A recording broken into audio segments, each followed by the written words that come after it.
Welcome back. Now, January can be a great time to make a fresh start, especially when it comes to talking about your mental health. Next week, the first fortnight Mental Health Arts Festival will take place, along with some well-known faces to create awareness through arts and cultural action.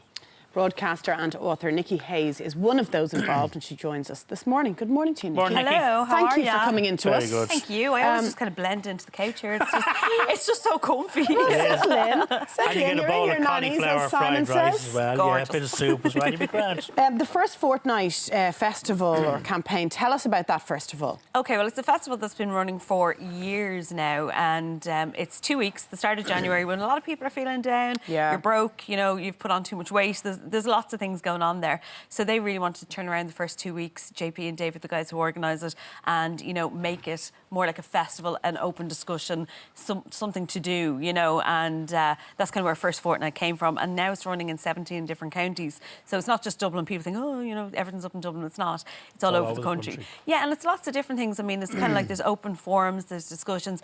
Like one I actually love that's going to be taking place in Blackrock Castle in Cork during the week is where you bring your dog along. It's like a kind of a social thing, go for a walk, have tea, coffee, because sometimes when people are feeling, you know, anxious and stuff, turning up to something on their own is a bit, you know, it's daunting. Yeah, but your dog can be your plus one. With that, isn't there? Like, will I know anybody there who Yeah, can really open up to somebody? Yeah. I like the idea of the festival in terms of it's dealing with mental health issues and the conversations around that through arts and culture. Yeah, because the thing is, and like we know this because of the industry we work in as well, a lot of people who suffer with mental health actually are in the limelight or, you know, they're very creative people. You know, you look at Tommy Tiernan, one of the funniest men ever, and yes, look at what he deals with as well. So, like, there's that kind of bringing it through, you know, the arts end of things. And one of, actually, Barry Hyde from the Future Heads on Tuesday night in the Workman's Club is going to be doing an open discussion called Banter. And it's just having people in and just having the banter about just it, you know, talking just about it, isn't it? And normalising it and challenging the whole stigma of it. That's it, yeah. And on the 11th, I'm going to be hosting in Wood Quay in Dublin an open discussion with A Lust for Life and mental health reform.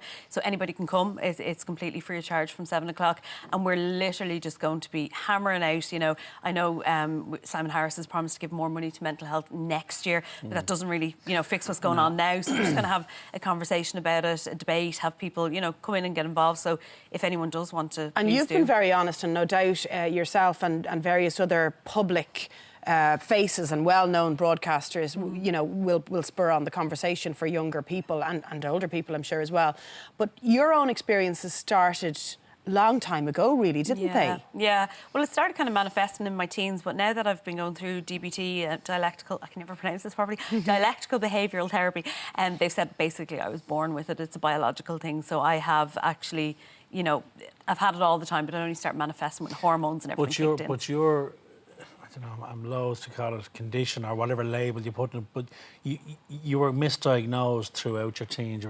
People put it down to, it all fell under that very handy umbrella of that's depression. Yeah. She's just depressed. Yeah. But it's actually, what is it that you have, BPD, is it? Yeah, borderline personality disorder. And how did that manifest itself, Nick? Well, it was kind of, that's the problem with borderline. There's so many different kind of symptoms Faces to it. to it. Yeah. So, you know, I'd present at one stage and they'd be like, oh, it's depression. Oh, it's an eating disorder. Oh, she tried to commit suicide. You know, all these different things. But then eventually they kind of went, oh, okay, no, it's this, you know, which is the broader term. And, you know, the problem with it is it's a lot of impulsivity, a lot of, you know, doing things and thinking about it later, you know, which can lead you into very dangerous situations. And the problem is that people can easily, when you're younger, say, God, she's wild, she's mad, you know. But is it a case, Nikki, that, like, unlike a medical condition, when they find out what it is, they can specifically treat that. You know, if it's your gallstones or whatever, or, you know, a hernia. There's a fix. When they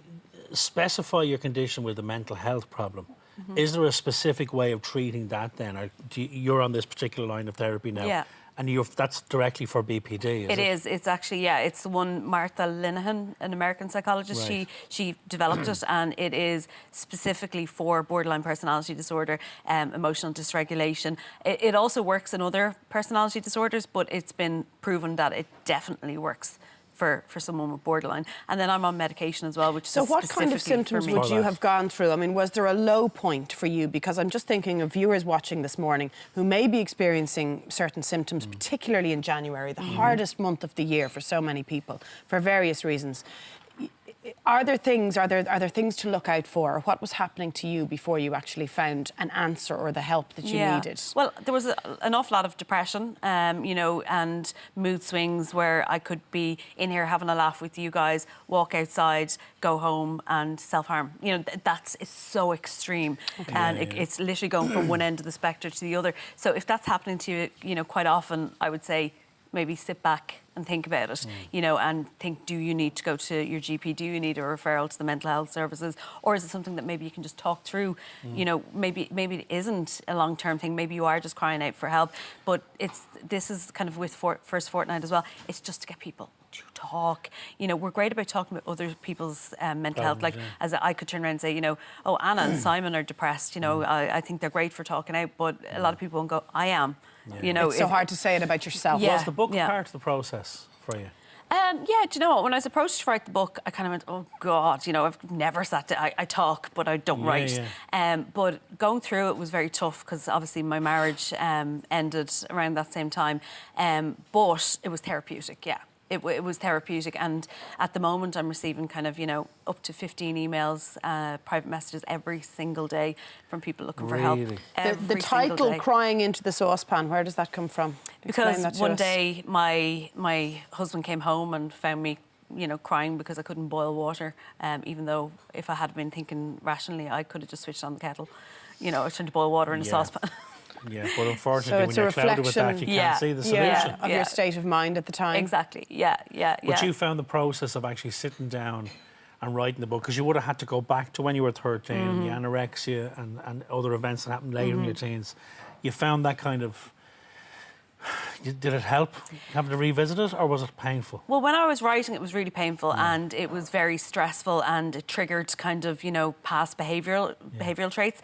But once it was done and it was there and it was, you know, I kind of went, oh, I'm so glad. You know, I'm so glad that's done. And it just did feel a little bit like, OK, it's all out there now. I don't have to pretend anymore. This is who I am. End of. And the other side of it then is, you say, when you're now getting feedback on a daily basis. Yeah. People identify with your symptoms. Yeah, you know, a lot of them are mums and dads who are worried about their teenage daughters. You know, really? Mostly, yeah. And you know, they've either read the book or they've heard me on an interview, and they say, you know, that's my daughter. You know, we keep presenting with different things, and we're told, you know, she'll be grand, she'll grow out of it or whatever. But you know, a few of them now, I'll always respond when people get in touch all the time. But I'm not a professional, so I will always But that's what this event is about. Tell us very quickly again about where you're speaking this week. In Woodkey, up near the Dublin City Council, the Woodkey venue.